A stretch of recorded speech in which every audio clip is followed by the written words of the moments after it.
9절까지의 말씀입니다.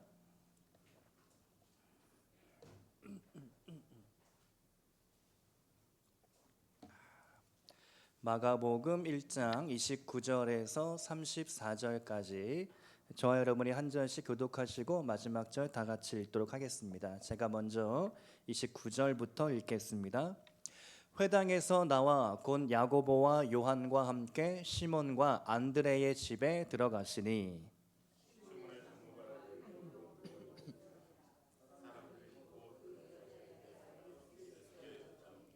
나아가사 그 손을 잡아 일으키시니 열병이 떠나고 여자가 그들에게 수종드니라.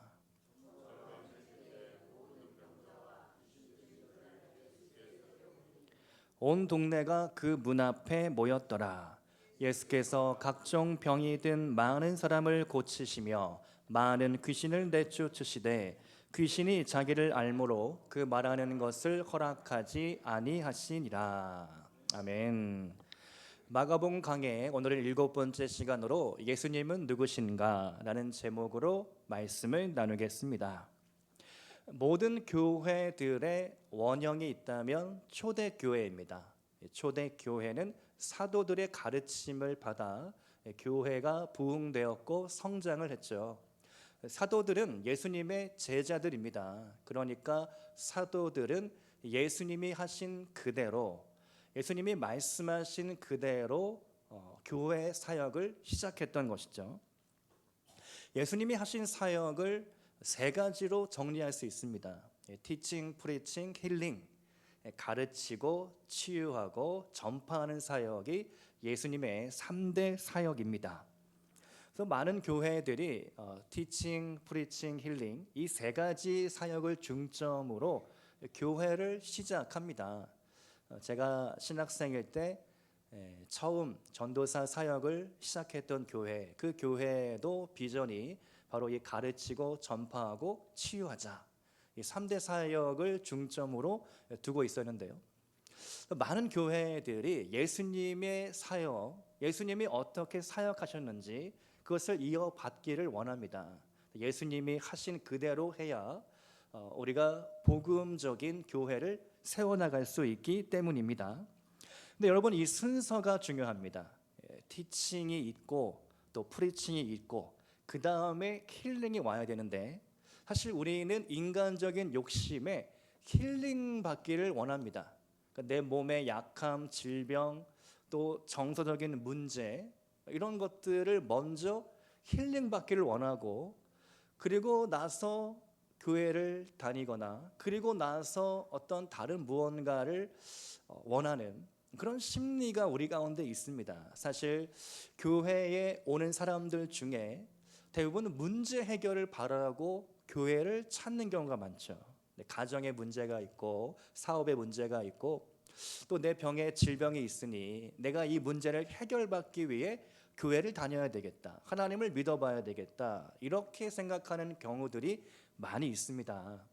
물론 예수님이 그런 사람들에게도 만나주시고 치유해 주시지만 우리가 기억해야 할 것은 이 순서입니다. 예수님의 말씀이 먼저 있고 그 다음에 치유가 오는 것이죠. 말씀이 있고 그 다음에 치유가 따라오는 겁니다. 이 순서를 우리는 잊지 말아야 하겠습니다. 간혹 우리가 치유 집회다, 이렇게 은사 받은 사람이다 해서 맹목적으로 따라다니거나 거기에 빠져들면 말씀이 중심이 안 되고 그런 드러나는 현상에 현혹될 우려가 있는 것이죠. 대부분의 이단들이 그런 눈속임이나 현혹으로 우리의 신앙을 흔드는 것을 보게 됩니다. 우리가 상당히 주의가 필요합니다. 먼저 말씀이고 그 다음에 치유다. 오늘 본문의 내용은요, 예수님께서 시몬 베드로의 장모님 이 처갓집을 방문하십니다. 서양 농담에 이 장모와 사위의 관계가 상당히 불편한 것에 대해서 서양 사람들은 많은 농담들을 조크를 한다고 합니다. 우리나라 정서는 시어머니와 며느리에 대한 농담이 많죠. 시금치는 먹지도 않고, 그리고 시어머니가 집에 찾아오지 못하도록 일부러 어려운 동네에 살거나 부르기 어려운 아파트, 몇 동인지 몇 호인지 또 출입구가 어딘지 도저히 찾아올 수가 없게 만드는 그런 경우도 있다고 하는데요. 근데 장모님의 집에 오늘 예수님이 찾아가십니다. 그리고 베드로의 그 장모님 병을 열병을 고쳐주시죠. 오늘 본문의 주요 사건은 힐링, 치유 사건입니다. 이 치유 사건을 통하여 예수님이 누구신가를 우리는 배우게 되는데요. 이 세 가지로 예수님은 누구신가 함께 말씀을 나누고자 합니다. 첫 번째로 예수님은 내 손을 잡아주시는 분입니다. 영어로 Jesus the Great Catcher라고 한번 제가 적어봤는데요. 예수님은 내 손을 맞잡아 주시는 분이죠. 헨리 나우엔이라는 유명한 기독교 작가이자 영성가가 있습니다. 이분이 하버드대 교수였는데 어느 순간 인생의 회의를 느끼고 이게 정말 맞나? 내가 너무 지적으로 사람들을 가르치고 어떤 체험적인 신앙이 없는 데에 회의를 느낍니다. 그리고 삶으로 내가 예수님의 복음을 만나기를 원한다 라고 작정하여 데이브레이크라는 그 뇌성마비 환자, 지체 장애인들이 사는 그런 공동체에 발렌티어로 지원을 하게 됩니다. 그 공동체에 들어가서 24시간 숙식을 함께 하면서 지체 장애인들을 돌보는 일을 하는 겁니다. 아니 대학 교수가, 그것도 명문 하버드대 교수가 지체 장애인 돌보는 일을 한다니 참 맞지가 않는 일이죠. 근데 그렇게 봉사활동을 하면서 하나님을 만나고 신앙적인 체험을 하게 됩니다. 그런 이야기들을 바탕으로 많은 저서들을 썼는데요. 출판을 했는데 그 책 중에 이런 이야기가 나옵니다. 한 번은 이 헨리 나우엔이 서커스 고개사의 집에 식사 초대를 받게 됐습니다. 서커스 고개사. 여러분 혹시 옛날 유년 시절에 저는 그런 기억이 있는데요. 저희 인천 십정동 동네에 서커스단이 순회 공연을 온 적이 있습니다. 제가 아주 어렸을 때 한 7, 8살쯤으로 기억이 하는데요. 그 동네가 아직 개발이 덜 됐기 때문에 공터가 그렇게 많았습니다. 그런 빈 공터에 서커스 고개단이 와가지고 천막을, 동그란 천막 있지 않습니까? 그거를 쫙 친 다음에 거기 안에서 뭐 무슨 진귀한 동물, 뭐 뱀, 뭐 이런 것들을 갖고 와서 고개사들이 공연을 하는 겁니다. 티켓을 팔고 그래서 들어가서 공연을 보는 거죠. 그러면 이제 동네 꼬마들은 기웃기웃대면서 어디 쥐구멍이라도 없나 그래서 몰래 들어가서 보려고 하는 그런 풍경이 펼쳐지게 되죠. 그런 서커스 고개사, 그 고개사의 집에 이분이 초대를 받았는데 식사를 하면서 여러 가지 대화를 하게 됐습니다. 근데 그 집의 아버지가 이런 이야기를 하는 겁니다. 처음 공중근해 기술을 배울 때 꼭 기억해야 할 사실이 있는데 상대방에 대해서 무조건 신뢰해야 한다는 겁니다. 공중근해를 하면 여러분 높은데 뭐 20m, 30m 위에 올라가서 그네를 이렇게 타지 않습니까? 그러면 그네를 그냥 타는 게 아니라 거기서 점프를 해서 상대편 그네에 올라타야 됩니다. 그때 어떻게 올라탑니까? 반대편에 있는 사람의 손을 맞잡는 거죠. 뭐 발목을 잡기도 하고 아니면 거꾸로 달려 있으면 상대방의 손목을 잡습니다. 그때 서로 이렇게 손을 맞잡게 되는 거죠. 그 상대방이 나의 손을 맞잡아 줄 거라는 신뢰, 그 믿음이 중요하다는 겁니다. 그런 믿음이 없으면 절대로 이 공중근해 기술을 배울 수가 없다는 겁니다. 그럼 제가 지난주에 한번 말씀을 드렸는데요. 찬송가 260장 예수의 손목을 굳게 잡고, 예수님의 손목을 우리가 굳게 잡아야 떨어지지 않는 것이죠. 오늘 예수님께서 베드로의 장모 집에 들어가는데 예수님의 행동을 보면요, 본문 31절 말씀에 그 손을 잡아 일으키시니, 예수님께서 장모님의 손을 잡아 일으키시니 열병이 떠나가더라. 아멘. 예수님께서 손을 잡아주십니다. 예수님의 손이 어떤 손입니까? 전능하신 하나님의 손이요, 모든 생명과 창조의 손인 것이죠. 천지를 창조하실 때 하나님의 그 전능하신 손길로 지으시고 배열하시고 아름답게 장식하신 것이죠. 하늘의 별들을 띄우시고 해, 달, 별을 만드시고 이 지구라는 행성을 만드시고 이 안에 바다의 물고기와 공중의 새와 온갖 자연 동식물을 하나님께서 만드신 것이죠. 그러므로 하나님의 손길은 창조의 손길, 생명과 치유의 손길이 됩니다. 바로 그 예수님께서 하나님의 손으로 이 장모님의 손을 잡아 일으키시니 열병이 떠나가게 된 것입니다. 오늘 여러분은 어떤 손을 잡고 있습니까? 사업 파트너의 손입니까? 아니면 사랑하는 우리 부부, 남편 또 아내의 손을 잡고 있습니까? 또 우리가 자녀들의 손을 잡죠. 그리고 지금은 다 이제 떠나가고 어쩌면 홀로 생활하신 분은 반려견, 반려묘와 함께 지내는 경우도 있는 것 같습니다. 근데 우리가 꼭 붙잡아야 할 손이 있다면 우리 예수님의 손입니다. 그 손을 꼭 붙잡고 예수님의 손목을 굳게 잡고 우리가 인생길 걸어가시기를 축복합니다. 근데 여러분 본문을 보면 놀라운 점은요, 장모님이 일어나자마자 바로 예수님의 수정을 들게 됩니다. 여러분 코로나 바이러스에 걸리거나 감기에 걸리면 이게 즉각적으로 낫지 않습니다. 보통은 잔병 치료를 합니다. 제가 2주 전에 목감기에 걸려서 병원에서 약을 조제받고 일주일 약을 먹었는데 지금 한 2주가 지나가고 있는데도요, 아직까지 좀 목을 무리해서 쓰면 방금 전에도 마지막 찬양을 부르는데 목이 간질간질거리면서 목 상태가 막 안 좋아집니다. 이게 감기나 어떤 열병이나 어느 병이든 즉각적으로 회복되지는 않습니다. 보통은 서서히 완만하게 치유가 되는 게 정상이죠. 놀라운 점은요, 오늘 예수님의 손을 잡자 말자 이 장모님이 일어나는데 100% 치유가 된 것입니다. 일어나자마자 예수님께 수종을 들 정도로 완벽하게 컨디션이 100% 회복된 것이죠. 할렐루야. 놀라운 일입니다. 부흥의 원어에는요, 상쾌해지다 라는 뜻이 있습니다.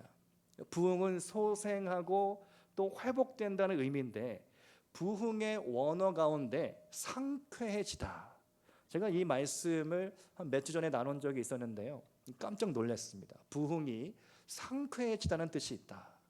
하나님은요, 우리의 정서를 회복시켜 주시는 분이십니다. 유쾌, 상쾌, 통쾌라고 하죠. 예수님께서 우리의 마음도 맞춰 주시고 우리의 기분도 상쾌해 주시고 우리의 모든 전인격적인 것을 하나님께서 돌보아 주십니다. 그 예수님의 손을 꼭 맞잡으시기를 축복드립니다. 두 번째로 예수님은 위대한 치유자입니다. 한번 따라하겠습니다. 예수님은 위대한 치유자입니다. 자, 여러분, 문화인류학을 보면요, 고맥락 사회가 있고 저맥락 사회가 있다라는 설명을 합니다. 제가 한때 문화인류학을 꽤 좋아해서 책을 몇 권 보면서 재미있게 흥미롭게 공부를 한 적이 있는데요, 고맥락 사회가 있고 저맥락 사회가 있다. 이게 무슨 뜻이냐면요, 고맥락 사회는 어떤 사회냐면 오전에도 말씀을 드렸지만 옆집 숟가락이 몇 개인지 다 아는, 옆집 부부싸움을 하면 온 동네에 소문이 다 나는 그런 사회가 고맥락 사회입니다. 그러니까 서로가 아주 긴밀히 연결되어서 서로의 처지를 알고 상황을 알고 형편을 알며 서로가 서로를 돕는 상부상조하는 그 옛날의 사회, 그런 마을이 고맥락사회라는 것이죠. 그런가 하면 지금 도시 문명화된 세상은 저맥락사회입니다. 아무리 내 사연을 이야기하고 해도 별로 반응이 없고, 옆집에 누가 사는지도 모르고 이웃 사촌이라고 말은 하지만 별로 서로에 대해 관심이 없는 냉랭하고 딱딱한 그런 사회가 저맥락 사회인 것입니다. 오늘 말씀을 보니까 장모의 열병이 치유되니까 온 동네의 소문이 파다하게 퍼집니다. 뭐 하루도 지나지 않았고요, 반나절이 채 지나가고 있을까요? 한 몇 시간 안에, 서너 시간 안에 그 동네의 소문이 파다하게 퍼지게 됩니다. 고맥락 사회인 거죠. 해질녘이 되어 하루 일과가 끝나자 베드로 장모가 그 죽을 병, 열병으로부터 치유되었다, 온 동네에 퍼지게 되자 동네 사람들이 막 아우성하면서 웅성웅성하면서 모여드는 것입니다. 자, 예수님은 어떤 분이십니까? 예수님은 이처럼 우리에게 어떠한 질병일지라도 치유해 주시는 분, 예수님께는 못 고칠 질병이 없는 것입니다. 복음서를 읽다가 보면요, 예수님께 온 사람, 예수님께 문제를 가지고 온 사람 어느 누구도 그냥 돌아가지 않았습니다. 예수님께 온 모든 사람은 다 해결받고 치유받고 돌아갔습니다. 심지어 우리가 알고 있듯이 베다니의 나사로는 죽은 지 사흘, 나흘이 지나가고 있었죠.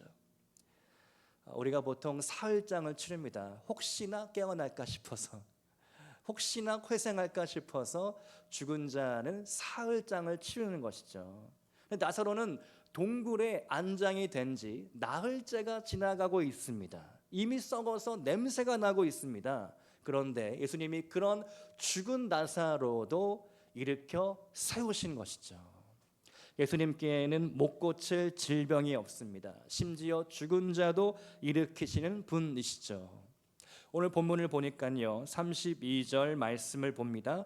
모든 병자와 귀신 들린 자를 예수께 데려오니, 병자, 귀신 들린 자, 이들이 어떻게 됩니까? 34절 말씀을 보니까 예수께서 각종 병에 든 많은 사람을 고치시며 많은 귀신을 내쫓으시며, 아멘.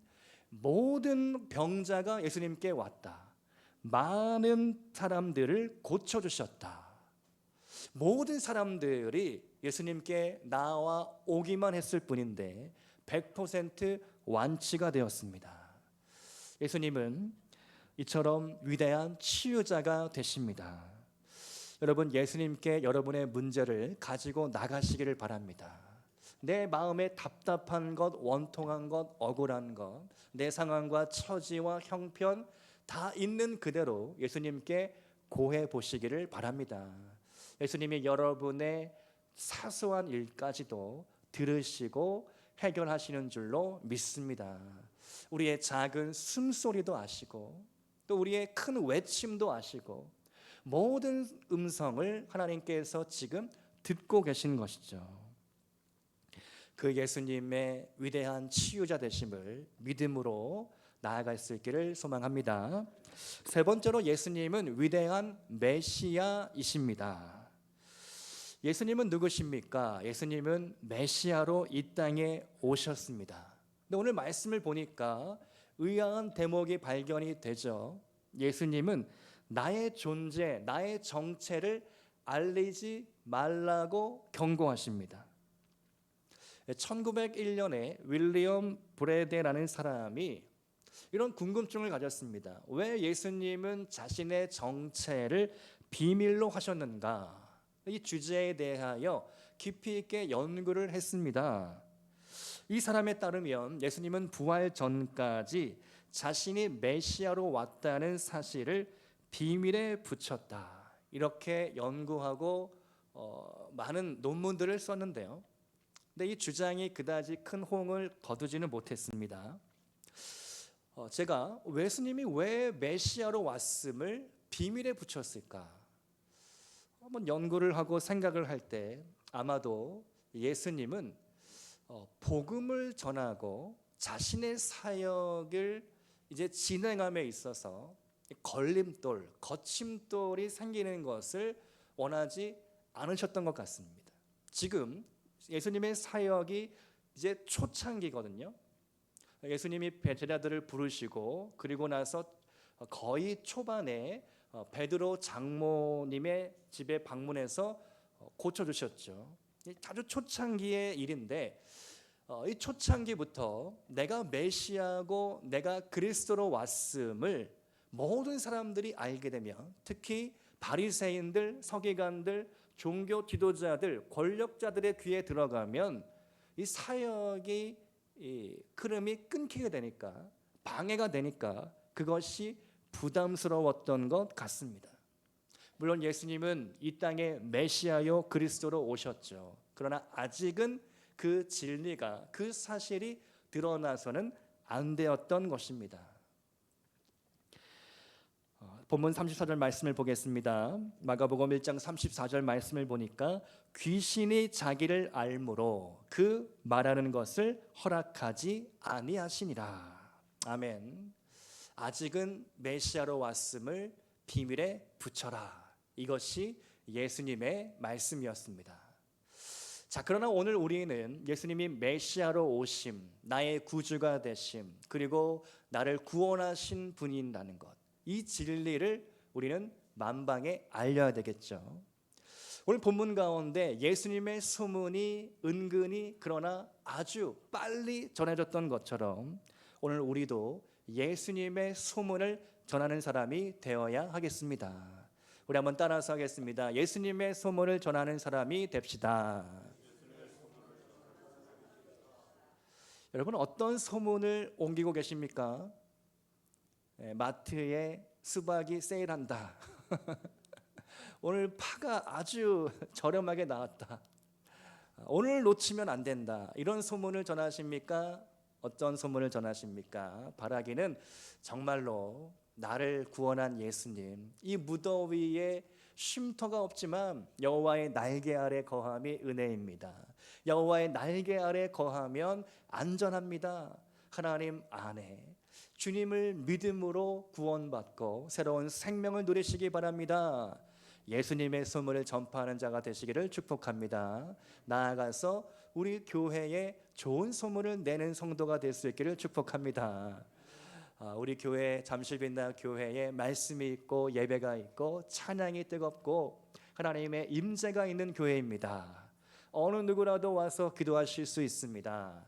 우리 잠실빛나 교회에 아름다운 소문을 낼 수 있기를 축복합니다. 점심시간에 어떤 아버지와 두 딸이 방문을 했는데요. 어떻게 알고 왔는지 모르지만 아마도 지나가다가 들른 것 같기도 하고, 우리 교회가 지하에 있긴 하지만 우리가 예수님의 소문을 전하고 여러분이 우리 잠실빛나 교회의 대사가 되어서 여러분의 동네에서 좋은 소문을 낸다면 우리 교회가 알려지고 방문하는 사람들이 오겠죠. 여러분, 우리가 예수님이 메시아 되심, 예수님이 나의 치유자 되심을 우리가 늘 삶에서 증거할 수 있기를 축복드립니다. 오늘 여러분에게 예수님은 어떤 분이십니까? 오늘 찬송가 96장을 이제 설교 후에 부르려고 하는데요. 1절 가사를 보면 예수님은 누구신가? 우는 자의 위로가 되시며 없는 자의 풍성이요 천한 자의 높음이다. 4절 가사를 보면요, 예수님은 누구신가? 온 교회의 머리이며 온 세상의 구주가 되시고 모든 왕의 왕이 되시며 심판하실 주님이 되십니다. 아멘. 여러분, 우리가 예수님에 대하여 예수님이 나에게 누구인가, 그리고 나는 예수님을 위해 무엇을 해야 하는가, 이 질문을 늘 던져보시기를 축복합니다. 예수님과 함께하는 것, 예수님과 동행하는 것, 그것이 우리의 부르심입니다.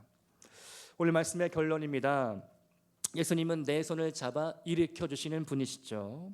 그리고 예수님은 못 고칠 질병이 없는 위대한 치유자가 되십니다.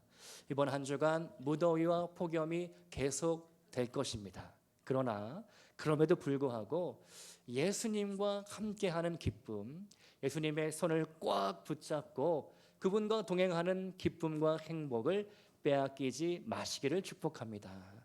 특별히 이번 한 주간 제가 듣기로 또 휴가를 많이 다니시는 것 같은데요. 그 모든 휴가 기간 가운데 하나님께서 함께 하시고 정말 리프레시 되고 새롭게 되고 여러분의 영과 혼과 육이 정말 쉼을 얻고 새롭게 되는 시간들이 될 수 있기를 주님의 이름으로 축원드립니다. 함께 기도하겠습니다.